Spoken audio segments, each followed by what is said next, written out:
My name is L'Oreal Lucci, and I'm very pleased to be here today at the evening conversation with Dr. Emdin and Loaded Lux, moderated by Nikki Knowledge. Today is February 21st, 2020. We're here at the Milbank Chapel Teachers College at Columbia University in New York City. It's my pleasure.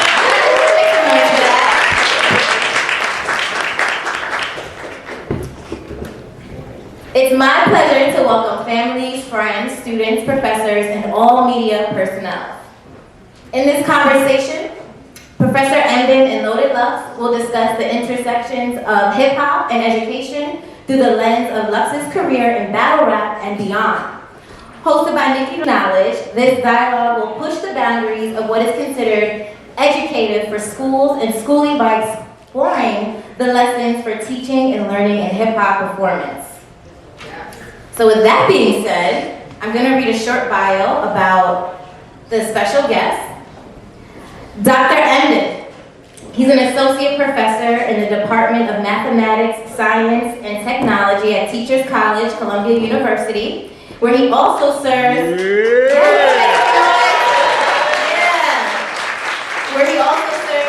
director of the Science Education Program and the associate director of the Institute for Urban and Minority Education.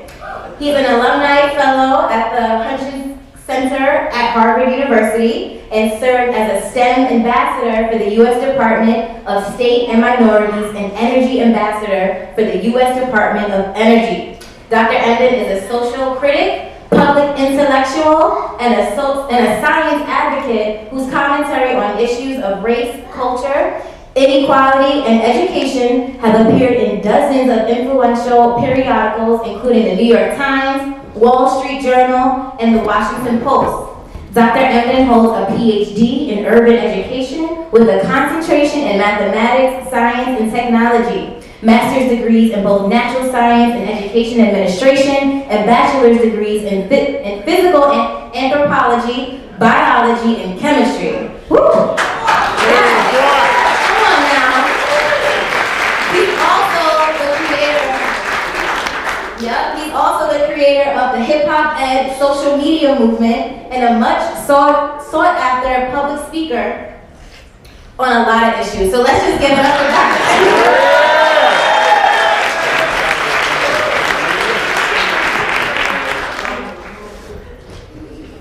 Next, John Lux, best known as Loaded Lux, is arguably the most influential battle rapper in hip-hop.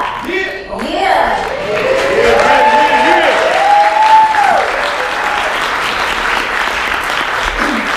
His career has spanned over 2 decades. He's been a testament to his high skills and his ability to weave complex subject matters into his raps. Originally from Harlem, New York, he's hailed by many as one of the greatest battle rappers of all time due to his unique usage of complex schemes and rhyming patterns. He's known to use both double and triple entendres on a regular basis, along with a diverse vocabulary that contributes to his overall visage of an exponential, intelligent rapper. Woo, these are some big words. I'm bringing a dictionary with me tonight. Loaded Lux was featured on many early Smack DVDs in the mid-2000s and battled other popular battle rappers such as Charlie Clips. At this time, Lux was known as being very lyrical and aggressive in his approach to writing and delivery. Woo, let's give it up. That's amazing. Yes. And last but not least, the person that put this all together, the reason that we're here, my sister, my good friend for life, Nikki Knowledge. Let's give it up.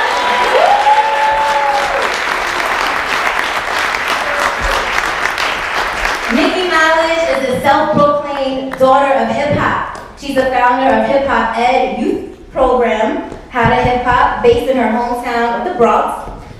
She received her bachelor's degree of arts from Lehman College and in African studies with a minor in Latino and Caribbean studies. That's not it, y'all. Y'all know Nikki loves her children, her 2 twins out there, or 1 twin, Essence and Amani. She loves God and she loves battle rap. That's a fact. As an educator, Nikki has used hip-hop culture as a tool to get young people excited about learning. As a minister in training and a graduate student at New York Theological Seminary, pursuing a Master's of Arts in Youth Ministry, Nikki is helping to engage young people in the church by using her hip-hop. Because of her work in hip-hop education, she has the pleasure of speaking in higher learning institutions such as Columbia University, Harvard Grad School of Education, and Rutgers University. In addition, Nikki also put together the first ever hip-hop culture conference called How to Hip-Hop, embracing the elements where people from all over gathered at Lehman College Africana Studies Department to celebrate Hip-Hop History Month. What she takes most pride in, however, is being able to say, I, like most girls from the Bronx, am a daddyless daughter. I didn't have a father growing up, but I did have hip-hop. I need everyone to stand on their feet and give a warm round of applause for Loaded Lux and Nikki Knowledge.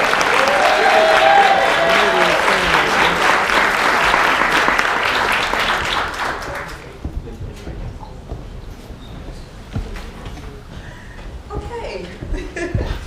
Can you guys hear? Oh, hi. Wow. This is such an honor. I want to thank everybody for being here this evening. Give yourselves a round of applause for being here when we started. Anywhere in the world that you're here with us. And I want to say thank you on behalf of both Dr. Emdin and Lux. We all want to say thank you. Thank you, L'Oreal. Guys, give it up for L'Oreal. What was your I want to talk a little bit about what we're doing here today, and then I'm going to go into who my sister L'Oreal is. This is in conversation with the IUME department at Columbia. And it is a series where we have intellectuals like Dr. Emdin and Lux come together and just have a full and rich discourse about things that concern our community. I first met Dr. Emdin, this is funny. I first met Dr. Emdin and I was a big fan of him. I had all my friends tag him in the work I was doing, had L'Oreal tag him, and then finally I went to go to his book release and he already knew who I was when I came in. I almost had a heart attack. And it's been an honor, Dr. Emdin, to work with you. It's been an honor. It's an honor to be your mentee. And not only is it an honor to be your mentee, I've graduated to being little sis. So it's an honor to consider the camera. And Lux, I've been a fan of Lux. We've been a fan of Lux for such a long time. I'm talking Lion's Den days. And I did a piece at Harvard, and I said, you know what, I want to do something different. I want to do something that no one else is going to even think of. And there's so much rich education in when he raps, right? So his Funk Flex freestyle at Harvard. Hot 97. At Hot 97, yes. I analyzed it, broke down the double entendres, triple entendres, quadruple entendres. And I had my friend record it. I put it up. I had plenty of people tag him. I think we have a clip of that. Rudy, can you? I got the clip. Oh no, right here. Right here. Yes. So what you're about to see is my little piece that I did at Harvard. I had everybody tag him, and I said my goal is for when he sees this to say, "Well done." And obviously, I did something right. So we're gonna watch this real quick.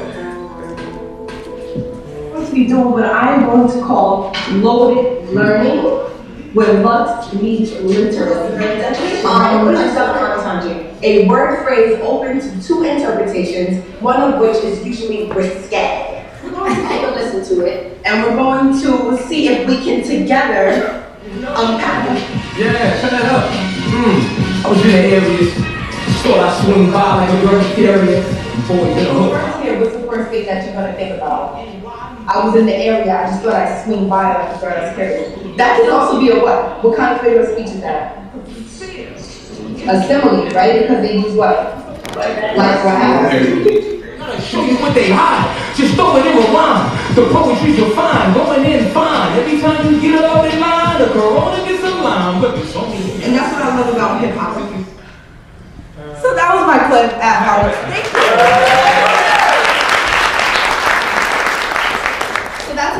about how this all came together. Did I do something right? Thank you. L'Oreal, can we just celebrate L'Oreal? L'Oreal is amazing.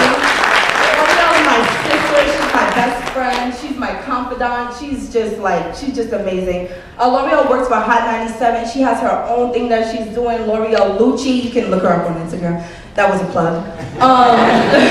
Where she covers things that's going on in hip hop, things that's going on, everywhere, and she puts it up on her page. She does an amazing job. She also did some production work for a Top Shelf Loaded Lux joint with Hot 97. We're going to talk about that a little bit later. So I just wanted her, I thought she was the perfect person to host this thing, which she is. L'Oreal, I love you. And I love you, sis. So let's just get into it. I know you guys didn't come here just, for me. I came here for these two. So let's just get into it. I have some questions that I want to ask you both. My first question is, who was let me put it like this. Before Dr. Emdin, who was Chris? Before Loaded Lux, who was John? So I want you guys to think about that because you have so many fans in the audience, people that have read your books, people that have seen your battles. Before the millions of views, before the followers, before the blue checks on Instagram, you guys, you grew up. So talk a little bit about who you were before that, how you grew up, and what was your educational experience? What was your schooling like? That's what we want to know. That's what I want to know. Yeah, so how y'all doing? So we're gonna jump right in. Before we get into that though, I just want to have to say a few things and then we're gonna get into the conversation. Okay. So today is the 55th anniversary of the assassination of Malcolm X. And before we engage in a dialogue, I want us to be able to just at least take a second or two to just sit in silence.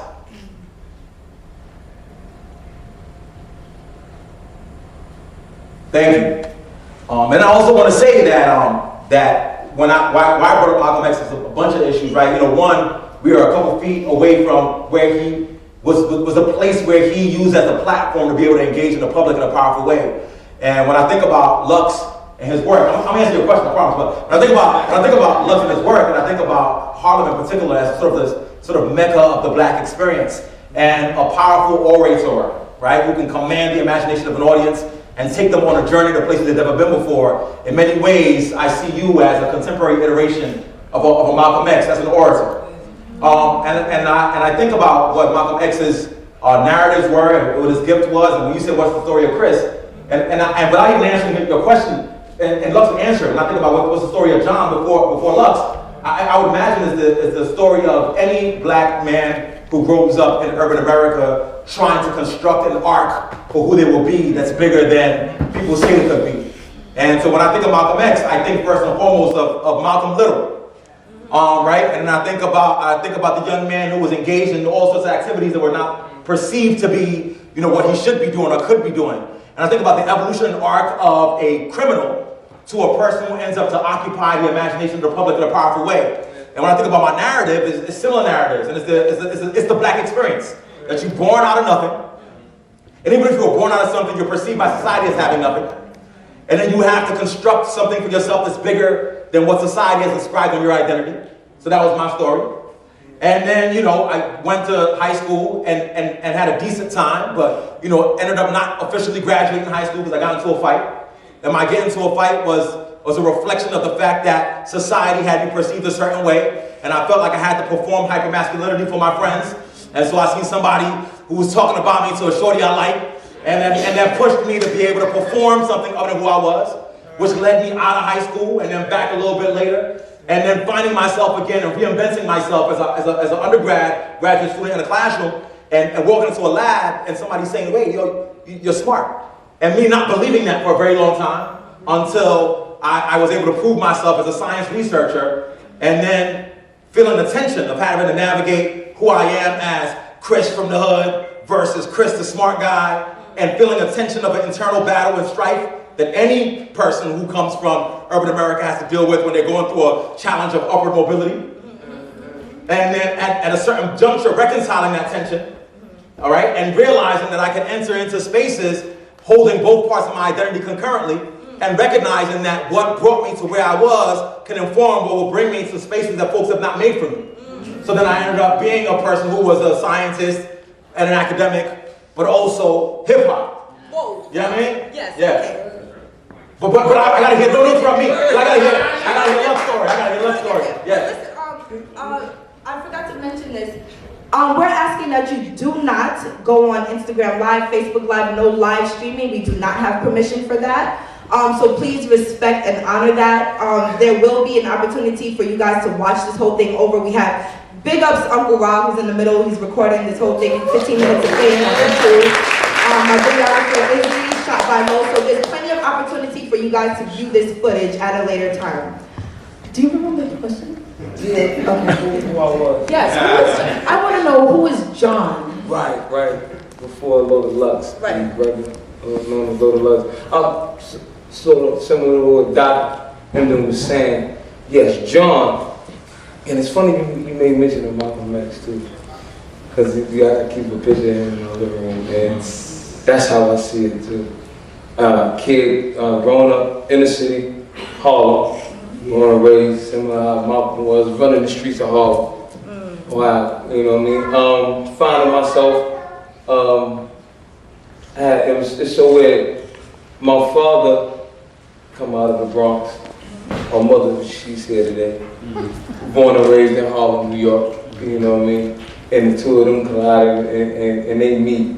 And what they help to give me a beautiful balance. So John, in retrospect, always wasn't just an imaginative kid because they put me in those spaces, you know what I mean, to be free and do so. So, yeah, I was always just trying to find who I was through different things that, I don't know, were just naturally compelling, you know what I mean? Like I played games a lot. I was big games.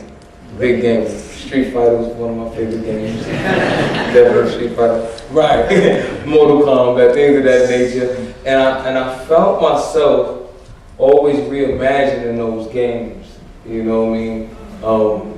In my head, we used to always go. Mom will remember this. She'd take us to Jersey, and that was like a big thing. You know what I mean? Because when you know just got the landscape of the city in Harlem, you know what I mean? Just to go across the bridge, it meant a lot to me for my imagination. And as a kid, I was just it was like a field trip for me. I kept absorbing these. And her and my aunt would shop a lot, a whole lot. And when we got a space in town, we knew, and Sis probably remember this, we had that time to just eat afterwards, and that's where, you know, they could have the little arcade. We used to go to like, what, Ground Round? Yeah. And look at that, yeah. You know what I mean? So I'm saying all this to say, I always was a kid that was always imaginative. Before I found my purpose, I found things that I don't know, I was drawn to. And in those, reimagining those, brought me to the space and field where everything I saw that I liked, I can almost mimic it, you know what I mean, or just keep replay it back in my head. Right. Yeah, you know what I mean. So if I could sum it up, because I can keep going. Oh, God. No. So here's my. I appreciate that answer. Can you guys hear this? To sum it up, so basically these first set of questions, my intention is to paint the picture for you guys, because like I said earlier, I met you when you were already Dr. Emdin. I came to know you when you were already Lux, and I'm sure plenty of people here. There are people here that are fans and supporters of Dr. Emdin and read all his books. There are people here who are just fans of Lux and watch all his battles and all the millions of views. Right. So what I'm trying to do at this particular time is, for those who do not know who Lux is or who do not know who Dr. Emdin is show you that they were people before they were, well, they still are people, but before Dr. Emdin and before Loaded Lux, there's some history there. Reminisce is one of my favorite words. And at this time, I want to ask you both, we know you for the books and everything and for the battles, but what I want to know is, what is the first book that you read that said, this resonates with me? And I want to know, what is the first maybe battle or hip hop song that you listened to that said, I want to rap like this? Why did you choose to rap the way you rap? And why did you choose to write the way you write, if that makes sense. And you know what I want to know too? I also don't want to know. I also don't want to know the first battle rap that you engaged with. I want to know what books turned you into. I'm sorry. Yeah. My fault. Yeah. You want to set it off on this one? Which one we talking about? The first artist, first book that you saw yourself in. All right. Well, first artist, first record was actually a freestyle for about which drew me to pick up the pen. Okay. We're going there. All right. It was a freestyle by Mace. It was a freestyle by Mace. Right. We at the car show, all the stars go, and the Jacob Javits, girls laced with carrots. So I redid that. Okay. Because at the time I think we was going to skate.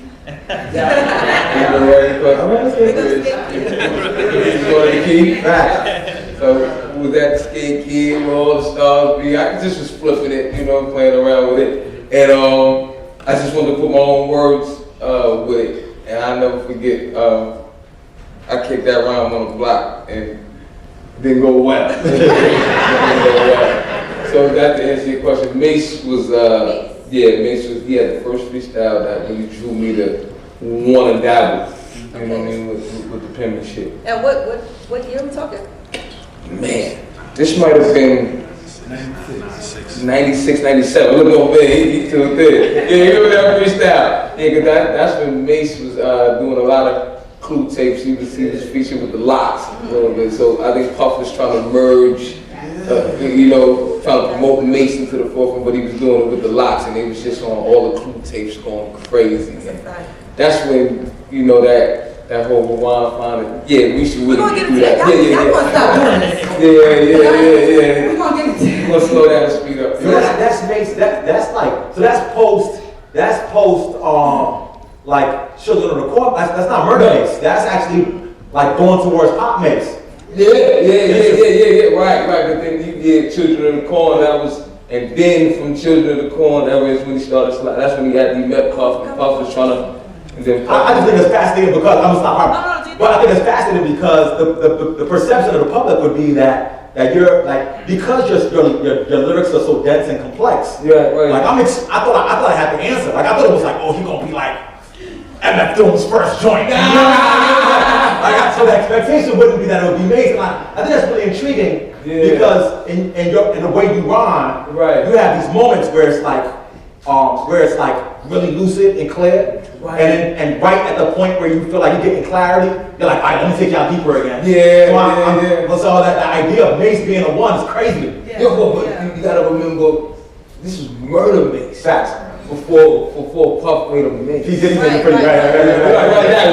That way. So he had those entendres. They used to go there. Wow. Yeah, they did. They was going there. So I come from, and then not to mention, it's a lot of unsung heroes that come up in the neighborhood. I was blessed and fortunate to get the whole court with them. You know what I mean? And I feel like I'm so blessed because they took the craft serious. And it was such a thing to where this was on a weekly. Let me hear something. What you worked on. So week to week, it was to look forward to. And these guys, I looked at as gods. I mean, to watch them, like, it was so, like, pulling my soul out of, to just hear them go into these spaces that I didn't know the mind could go, and it was just, and and that's another thing, so Mace was from the neighborhood, so he was somebody that I saw really go from being right there in front of me, and then he was on TV. So what that did to my psyche was, like, it kind of opened up the world. Like, wow, we can, do, but I was just in love with the craft. And I just want to, like, for the parents and for the teachers, because we have a lot of educators and a lot of parents in here, I think there's so many jewels in what you said. So the first things first, he had this amazing imagination as a young person that was not stifled by his mom's. All right? So that's the first thing first. When a young person comes in and starts rhyming the first time, moms could have shut it down.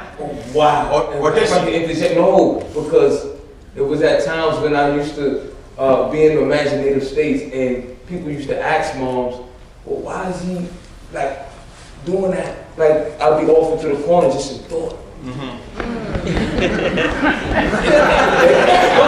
is real conversation. This really happened. So I used to, find myself, I was one of them kids in the corner. I could play by myself for hours. You know what I mean? And people didn't understand it. And moms were saying, no, let him be. Big up to Mom, please.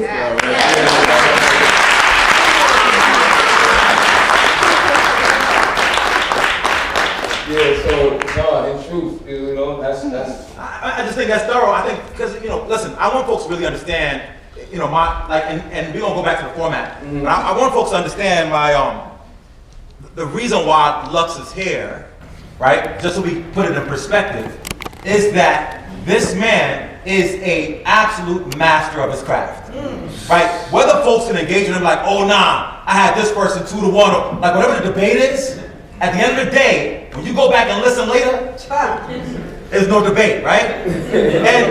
But so given that, I want to honor that brilliance and genius, but I also want us to understand what does it take to construct that genius, right? Because a child that sits in a corner and is talking to himself or rhyming to himself or activating the imagination in a contemporary public school is recommended for special education. That's right? And it requires a mother that allows that young person to fully express that genius, to transform into this. And then the other piece, I don't know, Mike ain't on, it's all up. Another piece of this that I think is essential, for us to recognize is also, beyond just the activation of the imagination, it's this hood high expectations. He had gods on a block that said, shorty, let me hear something. So even if he chose not to engage, he had role models in the environment that was consistently holding him to high expectations that made him get higher. And again, when you go back to K-12 contemporary education, one, there's no educators of color that sees the value and the genius of the young kid in the corner. But two, there's no educators in that place to be able to say, yo, I want to hear more. I want you to do more, to hold your high expectations. And so there are Luxes, and he's genius in the hood right now, that we're allowing society to relegate to the margins. And there are Luxes that are your child, that you're saying, don't sit in the corner, sit here and just do your homework. When their imagination is taking them to a place that can construct quadruple entendres in a way that contemporary lyricists and poets cannot. That's,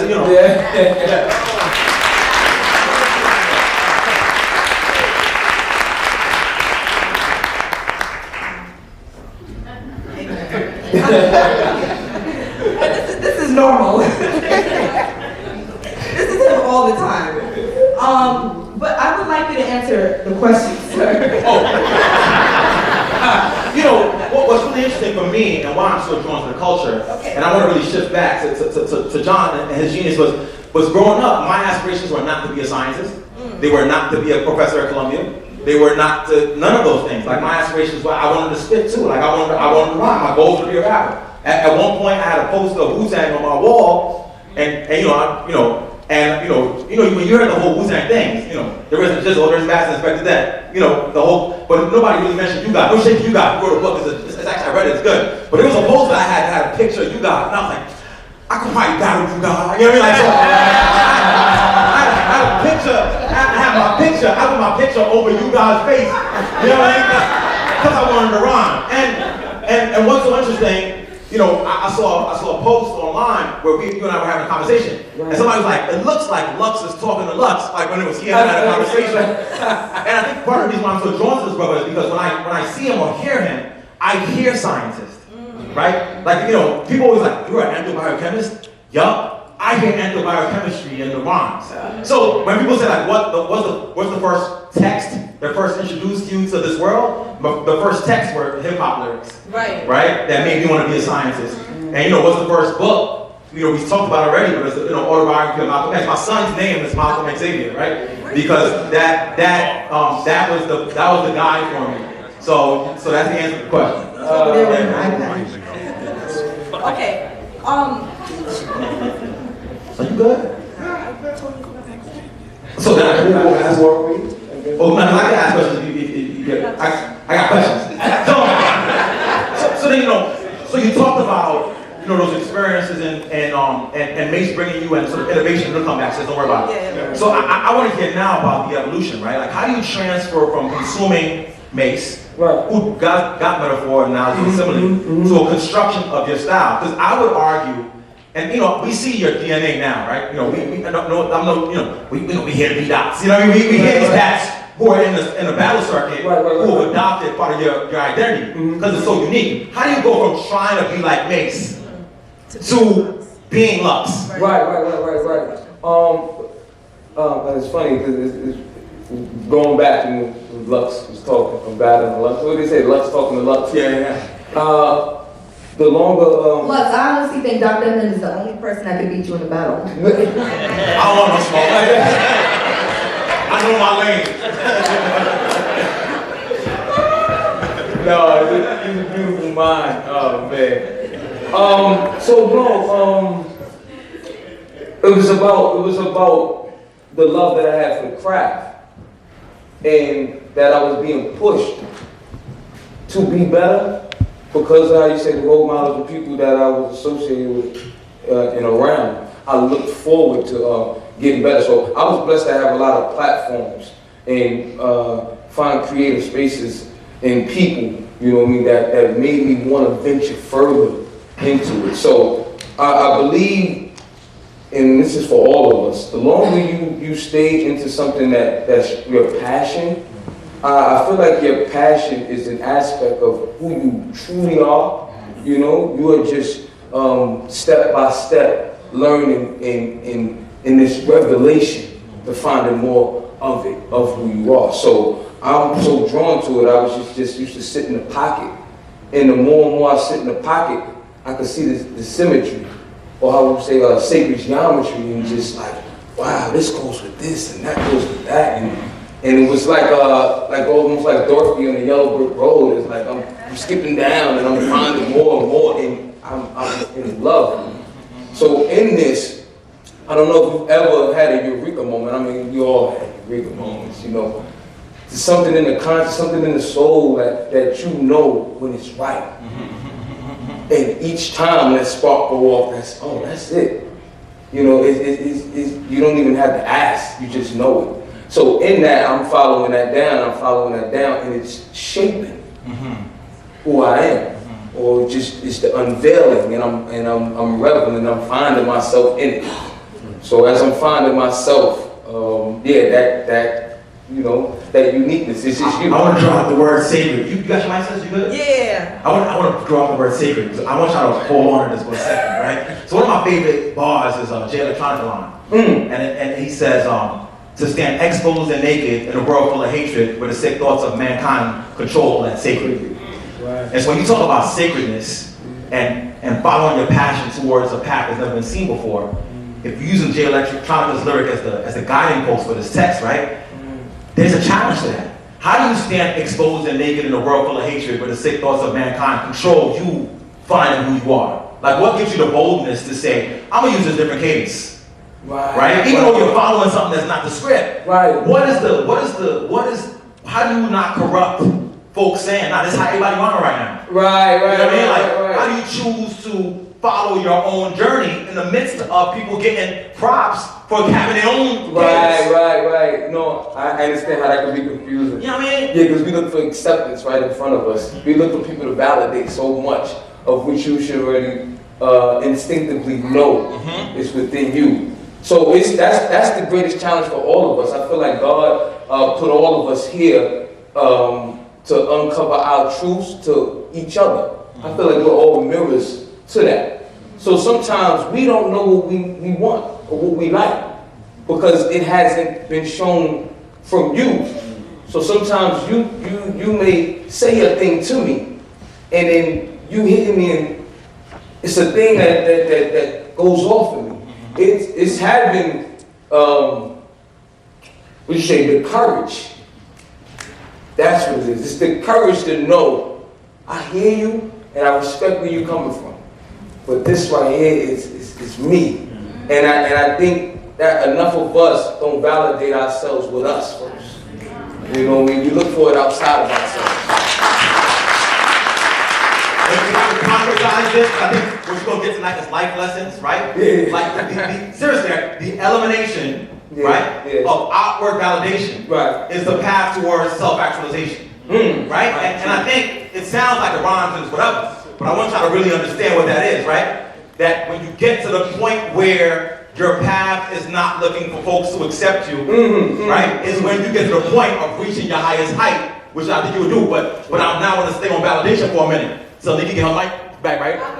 Because what happens then, and I've seen this with you in your work and in your craft, your performance of it, what happens when you're not working towards validation, Right. and you're moving on towards your own self-actualization, and the audience ain't ready yet, Oh, man. right? Because I've watched you sometimes say some things, right? And you know, in that moment, it's like 3 lines deep.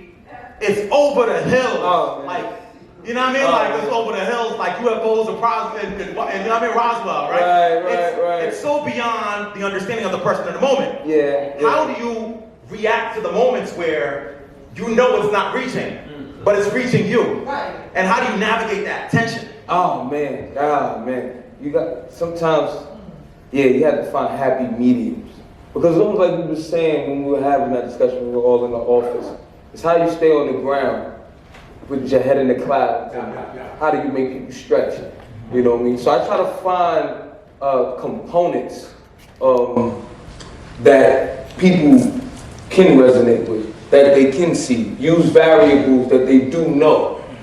And then hold those and try to, you know, the fact that you realize this, let me put it in this scope here. You know, that's not always easy. You know what I mean? Because we're in a society that, and I was saying this to somebody, it's perpetuated on comfort. You know what I mean? So we work hard, and looking down the road, we want to get to a place of comfort. And in that, greatness is not in comfort, though. Pain is love, and I realize that. That's your truth. You know what I mean? So everybody wants to go to heaven, but nobody wants to die. You know what I mean? So I realized that I have to do certain things or take this time and this energy that's afforded to me right now in this space to do some things that I know God has entrusted in me that it won't be if I don't deliver this. I at least got to put this on this canvas while I got this time and energy. And it may not be seen for years to come. Decades, you know, down the line, but I know it's there. And it's going to spark, it's going to do something for somebody. I feel like I need to be an interpreter and a sort of reiterator in many ways, right? Because for the parents and the artists, right, who are in the building, there's so many jewels in the idea of that, and I want y'all to understand that, right? Like it's this idea of you gotta make it relatable, but you can't make it simple, right? And if you use simplicity as a justification for relatability, then you lose the ability to get yourself to the place of consciousness that will be something that folks will remember, right? Yeah. So you know, do you want to be reminded? You don't want to be known in the moment, or do you want to be reminded for eternity? And educators is the same thing. Somebody hitting you a lesson plan, you follow the lesson plan. That's a script. You know, anybody can read a script.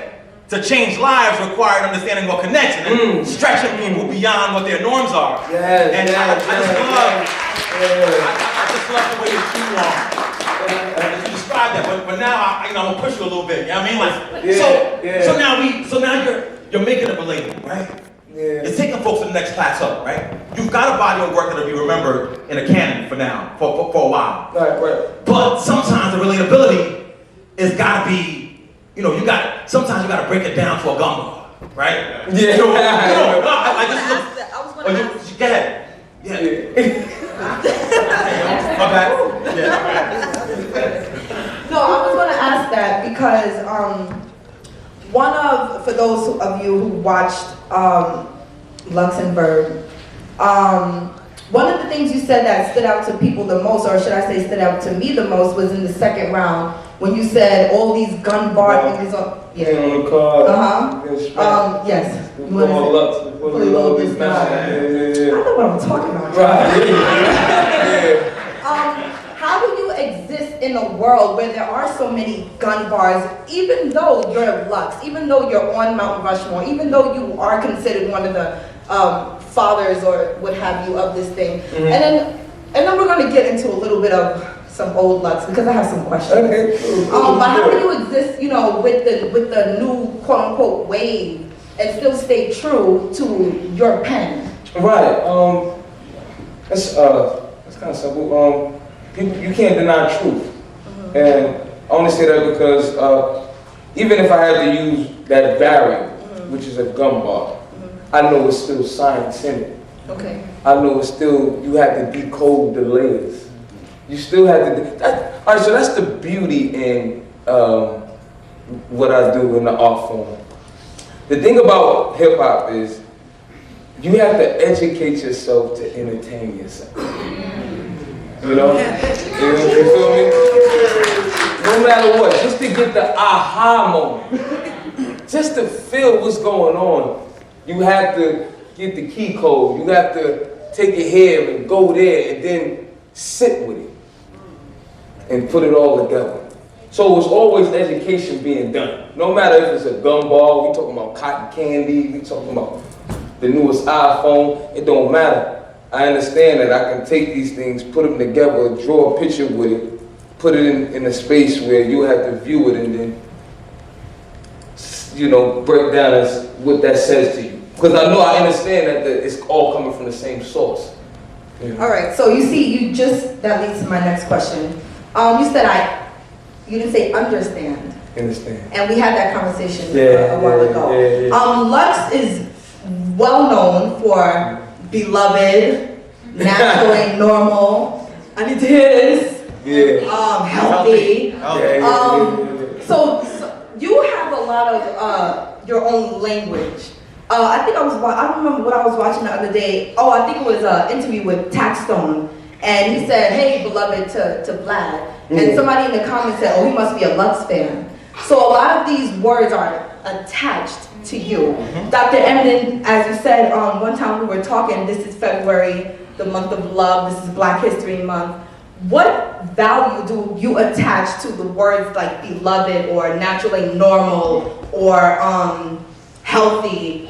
And how do you, break that down, how you break this stuff down. So I think that's such a powerful construct because sometimes you need to be able to deposit something into the atmosphere that's a counter to what you put in the atmosphere, right? So what I love about the use of that language and lingo is, you know, for every gun bar, you need like 5 beloveds to erase, you know what I mean? Like, to kind of erase the harm of that, you know what I mean? And I also think there's something about affirmation and a sense of self. And seeing yourself in the other that comes from that language that I think is essential. You know what I mean? Like Lux lingo is become a part of my lexicon, right? So I want to push. I don't want to push. I want to hear like how did you incorporate that language? Because in my studies, like a lot of it's very Garvey-esque. There's a lot of very black, you know, black nationalists. You know, very Panther-esque. You know, very supreme mathematics. You know, and these are all things that I incorporate into my work in traditional science and mathematics. Yeah. But how do you get that? How do you get that gumbo? Well, so it feels right. No, it just really feels right. I feel as you start coming into yourself, you'll realize certain characteristics that are the same. It's like how they say, like Jacob's ladder. As you like start growing, and I think it's a thing of growth. You start needing different food for the soul. You know what I mean? So when I heard beloved, because you know the elders in the neighborhood used to get, hey, beloved. Yeah. It just felt more mature. You know, term of endearment. It felt right with the soul. You know what I mean? So I mean, we still say, you know, N-word, you know, nigga, you know what I'm saying? You know? Which is also a term of endearment. Depending on how you give it up. Right. And who's trying to give it up? You know what I mean? You feel me? But beloved, you know what I mean? After you know, as we started, you know, I had to say maturing, it just felt right, you know what I mean? That the lexicon, it just started, I like that. I resonated more with that at the certain standpoint. So I got your thoughts on. I want to hear your thoughts on something, right? So, one thing that I've noticed in the evolution of your work and your craft, you know what I mean, like from Great Hoodie Lux to Contemporary Lux, but you know, you need to pull the Great Hoodie out, the Great Hoodie. But it's that I feel like the evolution of your work has sort of gotten to the point where, I got you, good, you got more questions. It's gotten to the point where you've not looked, while you're engaging in battle rap, I think battle rap seems to no longer be your destination. So like, the expansion of who you are seems to be like evolving. And so, you know, I always say to myself, I say, man, these battle rappers are, so what, you know, when you battle someone, you gotta go do research. Like, you gonna call their mom's mom, you try to get a line from their moms, you know, then you gotta go research the topics and you're gonna incorporate, then you gotta perform in a mirror, and then you gotta hear opinions of, and as I look at that process, I feel like folks are doing a really powerful scientific process. Like, all scientists have to go conduct in-depth research. You have to have observational skills to look at the phenomena in your neighborhood. You have to be able to present that at a conference. So when I look at what the battle rappers are doing, I see them engaging in the same kind of processes necessary for folks to be scientists and mathematicians. Yeah. But I think the issue has always been that they feel like the battle is the end. Right? So I use all those skills to get to the end of battling. And then it seems like what you're doing is I'm using all those skills to battle you, but then I want to take you further. Oh, yeah. So how do we get to the point where we allow brothers who are engaged in this craft, who look at you as an icon, to utilize the skill sets that they're developing through the pursuing of this craft, to be able to move beyond the craft while still honoring the craft? Like, what are your thoughts on that? Yeah, no, I mean, I feel like that's my life's work. You know, it's rooted in that. You can't erase your past. You can't escape that. That's from whence I came, and you know, I honor that. You know, that's the premise. But, you know, leading by example, I guess, you know, but, because I realize creativity, it's just you, and it's an energy that comes from you, and in essence, as I'm building it, I realize that I'm placing it in these different parts of me that I just haven't uncovered yet, but like I said, Dorothy on the Yellow Brick Road, I'm following it down, you know what I mean? And as I'm growing, I'm realizing, wow, this does exceed and it goes further than the arena. You know what I mean? So I feel like how you say, let's not stop it. Let not the end of the battle be the finish line. No, you still take that same passion that you put into, you know, constructing these and let's move it into other areas. And let's do the same with the energy that it took to create that. So, you know, yeah, that's what we have to do. We have to take it and, you know, place it in certain fields and apply what we've learned, you know what I mean, from different breeding grounds and put it into the next phase of it. But that's in the evolution of building self, you know what I mean, that you take that. So, yeah, my life, that's my life's testament. That's what it is. Well, Lux, you're not the only one up here that has a few words attached to you. Okay. We all know that Dr. Emdin is a huge fan of yours, and since you guys been acquainted, you've also become a fan of Dr. Emdin. So we're going to take a look at this clip, and I want you to tell me what you think of this. Okay.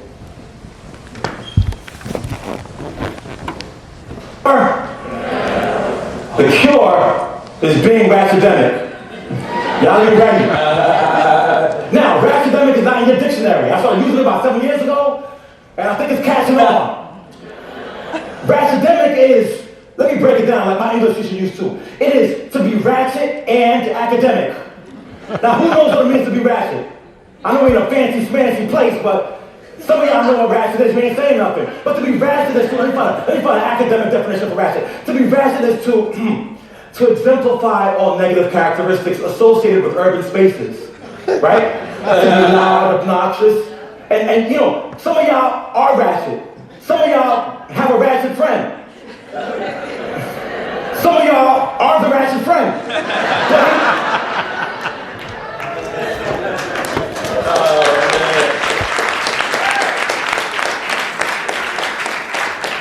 L'Oreal and I are the ratchet friends. I want you to talk a little bit about what that clip means to you, that term, ratchetdemics, because I know for myself and other people here who study Dr. Emdin, I was very happy when I heard that because I was like, oh, I could be myself. So talk a little bit about what that means to you. No, that's dope. That goes back to like almost like I said, you gotta educate yourself to entertain yourself.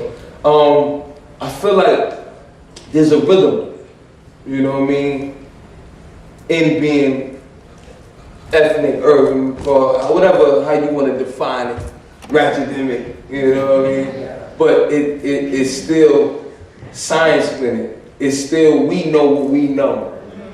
You know what I mean? And then knowing that, you have to be able to decode that to speak the language. You know what I mean? So whatever field, there's terminologies, there are different ways that we're saying the same thing, but in different ways. You know what I mean? So that pretty much applies to me when I see that, when I see ratchetemic. Like ratchetemic? Of course.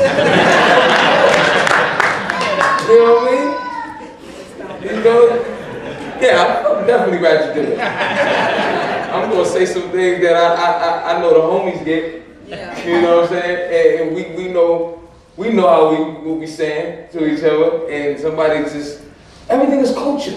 Facts. It's culture, it's just behavior, you know what I'm saying? And once you know what you know, we know how to define that, and we're shaping our worlds with that. And I like the same fact that he got, you know what I mean, the academic behind it, the image. Yeah, ratchetemic, you know what I mean? But because it's academia, you know what I'm saying? No matter what, it's the study of a science, it's the study of knowing, you know what I'm saying? So you need the key code.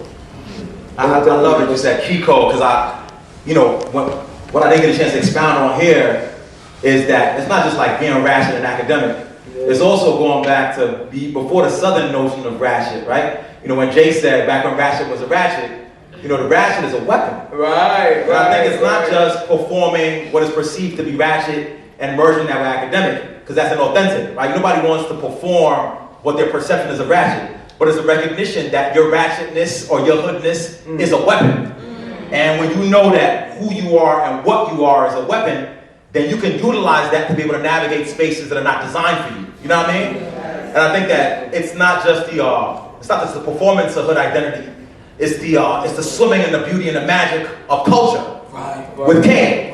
Right. You know what? Let's talk about that. Because beyond just the linguistics, right? Beyond just the word joints, you also, there's a very distinct use of words, language.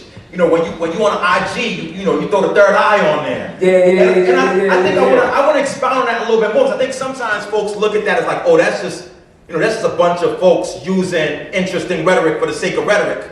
And I think there's a level of consciousness that folks don't understand. I want you to give us insight into the level of understanding, into the idea of consciousness, and the idea of sort of the satiric linguistic performance of using the K instead of the C for the sake of signaling to folks who have a certain sensibility. Like, we scratched the surface. You know what I mean? We done talked. Yeah.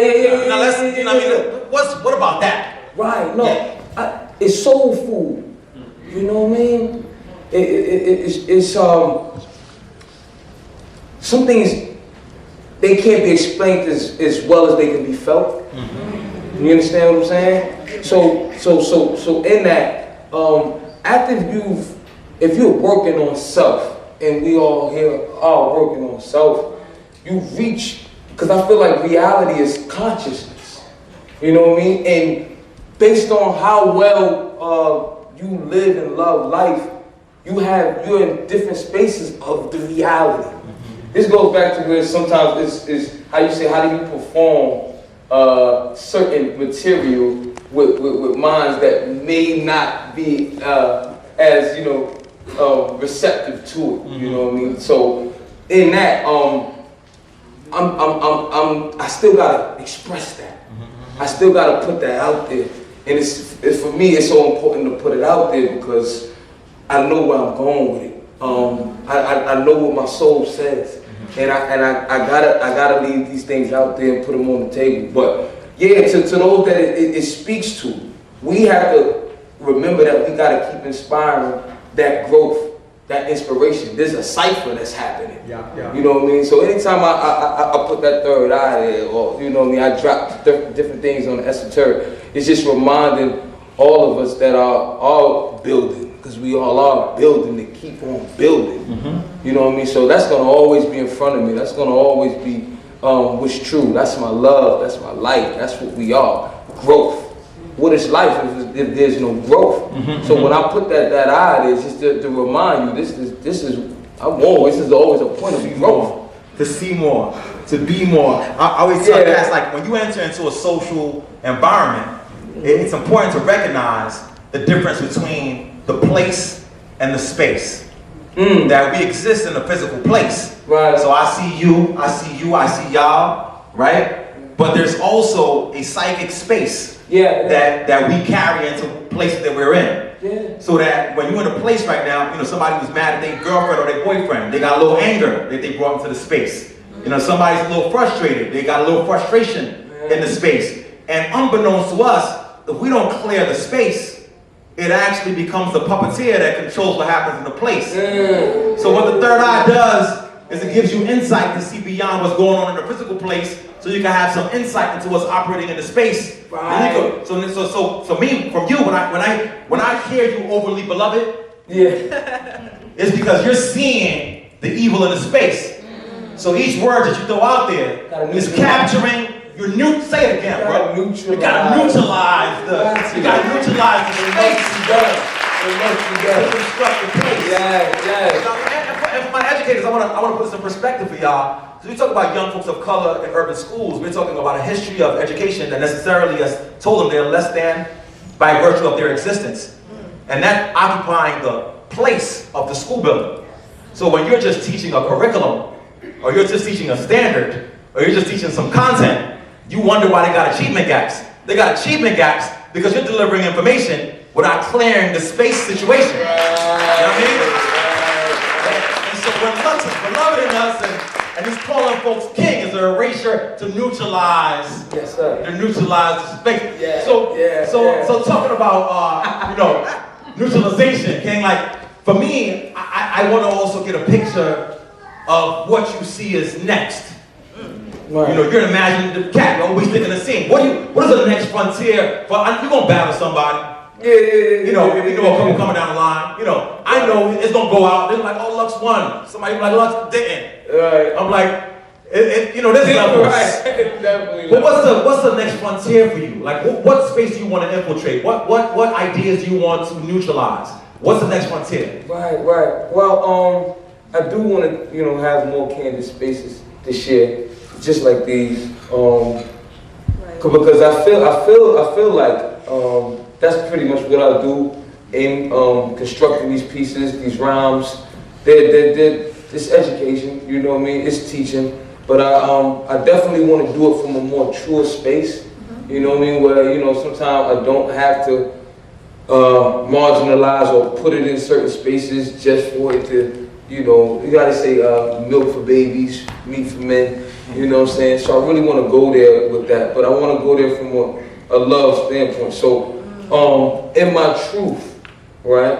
I always say to him be the glory because, it's not so much my will and what I want to do. I gotta, it's the revelation and then following my truth down. You know what I mean? So it's almost like I go back to when I knew a rhyme or a line was gonna hit. I never had to get the outside validation. Just because it's just always, I knew it from within. You know what I'm saying? So as we scour, when we keep evolving, because we are focused on evolving, I'll know, oh no, that's it right there. And no, I ain't gotta ask about it. No, this right here, no, this is bad. You know what I mean? So, and I'm moving, I'm scouring the room, and it's leading me with love. So. I'm thinking, but the energy is so separately, right? Oh, don't get me started. Okay, get me started. All right, so at this time, I want to ask, I want to go through like a little bit of a timeline. Actually, no, I don't think we have a clip. I want to talk about Gray Hoodie Lux. Oh, good. That's a good one. That's good. I was talking to Dr. Emdin. No, I think I was talking to Uncle Ra. I was talking to somebody. And we were talking a little bit about, I personally see a big difference between Gray Hoodie Lux and Lux now, of course. Right. I want you to take us back to Gray Hoodie Lux. I want to go back to Lux versus Miles. I want to go back to when you stepped in, what was it, Black Star? Yeah. And you knew you was gonna battle Miles. Mm-hmm. I want to know everything. It's so funny as you're saying that when you ask me the question. I feel it. The energy I want coming to up. try your best to kind of like relive that moment. And before we go there, the reason why I say this is because as most of you know, we have a few rappers here and battle rap fans. Gray Hoodie Lux. Okay, for those of you who don't know, right? I'm just doing it. So we all know that Lux is a battle rapper. So for those of you who just came into this thing and the last thing you saw, maybe, I know I was talking to Miss Veronica the other day and she was like, she saw Lux versus Bird. And I was like, yeah, that was good, but go back. Gray Hoodie Lux is like Superman. Yeah. Right. It's like Superman. Yeah. Ooh. Okay. I got you. Do it. I got Do you. it. No, so the Great Hoodie persona. I feel like it'll. And did you know? That's another thing I want to ask. No. Did you just throw the hoodie on because you ain't had nothing else to wear, and it became this thing? That's what it was. And I think what's so captivating about Gray Hoodie Lux, that whole energy and that persona, is the fact that it's just. I remember where I was at in that space in my life. Do it. You know, Take us there. Yeah, so that was the more edgier side of Lux before. I got new information as to what the whole scope of this thing was. So we was raw right off the block. Right. Just some street kids. Yeah. And I remember that day like it was yesterday. I popped right out the studio. We was really headed right to Black Star, and I just remember the energy when I got to the room. It's like the confidence, the courageousness. It was like there was no way he had a chance. Shout him out, bro. Shout him out. But when you know, you know. When you know, you know. So the great energy is that energy. It was drawn from, and I think that's why people liked it so much. It was just raw, energetic. Young kid. You know what I mean? Yeah, just that confidence, like man, can't nothing touch me. So and then look though, at that point it was no qualms of watching different things that I may not or shouldn't say or will they get this or will they just none of that. Sometimes it's so funny though, because you get information, sometimes it can be a gift and a curse, depending on certain platforms, that you feel like you can use it. But the Great Hoodie is just. It was none of that. It was just that energy. You know what I'm saying? So yeah, when I get there, we had Black Star. It wasn't even. They didn't even flip the coin for real. That's when Smack, is you ready? Miles, is you ready? It was none of that. They was trying to flip the coin. We took it from the door. You know what I'm saying? So I think people really. Did you know who you were battling, or you didn't know? No, I knew it was gonna be Miles. Okay. I knew it was gonna be Miles. And listen, because before that moment, Miles had battled T-Rex, I believe, on the. This is DVD era, y'all. So this is pre-internet. Right. Click easy access of a button, or when you had to still go to the store, get the DVD, unpackage it, and you had to put in a little work for your entertainment. It wasn't no easy access. You know what I'm saying? It's better when you work for it. Yeah, all the time. So. Miles on that DVD, I ain't gonna front. When I first seen him, yeah, he was giving it up. He said, what he said? Something make your stomach, make your six-pack fry. This, that guy, he was just coming at Rex. And Rex, you gotta understand, out of Harlem, New York, T-Rex name was revered for a long time. Yes. If you guys in the industry knew late 90s, People think it was Mook, right? Yeah, Mook came DVD era. Right. You know what I mean? Going into internet, okay, this is where the world can see it. No, T-Rex, when you just heard the name, didn't have a face, rung bells. And to see T-Rex battling Miles and Miles hanging in there almost, some would argue, man, 2-1 Miles was a big deal for me looking at that. You know what I'm saying? But at that time, we was growing. And it's so funny. Because that great hoodie space, a lot of you not, was, I knew it in my growth as an MC, I was at a different space. I had crossed the threshold into other spaces to where my creativity level, I knew I was stretching. I was coming into different forms of myself. So coming in the great hoodie, that's why it come off like that. And that's one thing that the result of your work will never lie. You know what I mean? When you lay everything on the canvas of reality, the truth is the truth. There's no secrets in life. You know what I mean? So truthfully, what you do in the dark will come to the light is the realest thing ever. So if you out here putting in pain, it's going to be seen in the love that you put in your craft. So what they got there from that day, and that's what I think why the great hoodie Lux is just so talked about. Right. It's because the work that was done encapsulated in that space. I'm curious about this, because Great Hoodie Lux still shows up. You know what I mean? Like, it's not like he's gone. No, matter of fact, there's a cop, Gray Hoodie. I'm just saying, But I want to talk about something I think is really powerful, because I think you still bring Great Hoodie Lux back when he's needed. Then there's the Preacher Man Lux with the calico joint when he's needed. And then there's the real Harlem, like real, like Rich Porter Lux when he's needed. And so you have all these multiple personas. Right. Yeah. So I want you to share with us why multiple personas. Okay. Right. I want to also share with us which persona is closest to John. Okay. Right. Oh, and how do you navigate? How you know who you're gonna be? Is it depending on who you're gonna battle? Because they're all interesting personas. And we all have different personas, right? Ideally, we're all multiple human beings and navigate multiple spaces, right? And if you're only one person all the time, then you're acting. So how do you navigate that? That was a great question. No, it was. No, it was a great question. All right. In truth, right? I feel like God is like puppet master. Woo! Yeah. You know what I mean? And I feel sometimes you lose the connection with that in thought. You know what I'm saying? So sometimes you gotta be what you are, because all of that is still John.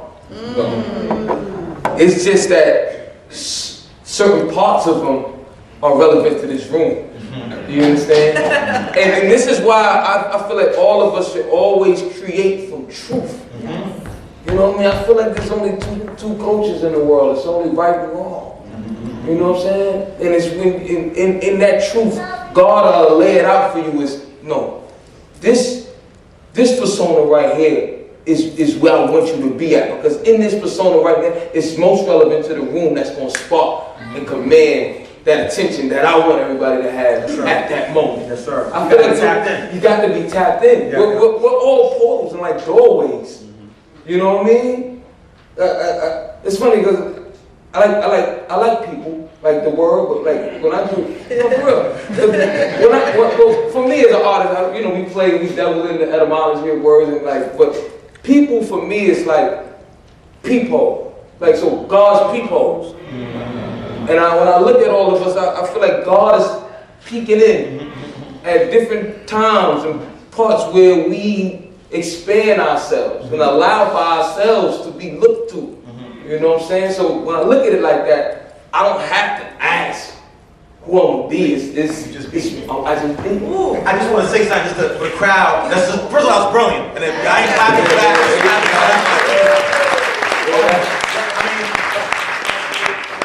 I just want to, because I also function a lot on energy when I operate in spaces, even as a scholar, as an academic, and as a scientist who's been trained to be objective. I always find like the height of objectivity is deep subjectivity, when you just really deeply connected. Yeah. But what I love about what you're saying, because you keep dropping these bars, and I keep feeling the energy in the room, right? And folks are like, okay, spiritual portals, some God love. So folks are like reading that, and folks are having different relationships to it, and I can gauge that, right? And I just want to just drop something into the spirit of the room and then we can go back. That as African people, right? You know, within Eurocentric norms and institutions, there's a very particular Afrocentric way of knowing and being that is deeply connected to spirituality. And sometimes when you talk that talk, folks are like, you know, what are you doing?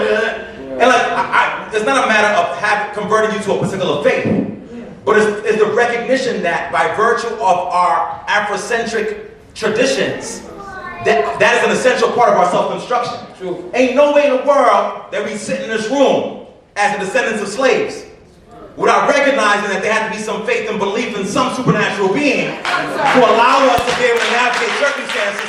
So the extraction from a spiritual conversation around hip-hop even is one that is inauthentic in any way you slice it. Because if slaves were banging metal planks against the hulls of ships to create the first forms of boom bap before they were boom bap, and singing songs over that in rhyme, and that's not a spiritual phenomenon. No, I'm just saying, right? And I think when we talk about being tapped in, and what Lux is exemplifying, right? I think there's a very particular hip-hop, spirituality, vision, phenomenon that we extract out of how we explain our culture because capitalist structures extract out that dimension. And so if you're truly hip-hop and you're truly boom bap, you don't get to the platform where you can do what he does unless you're tapped in. That's all.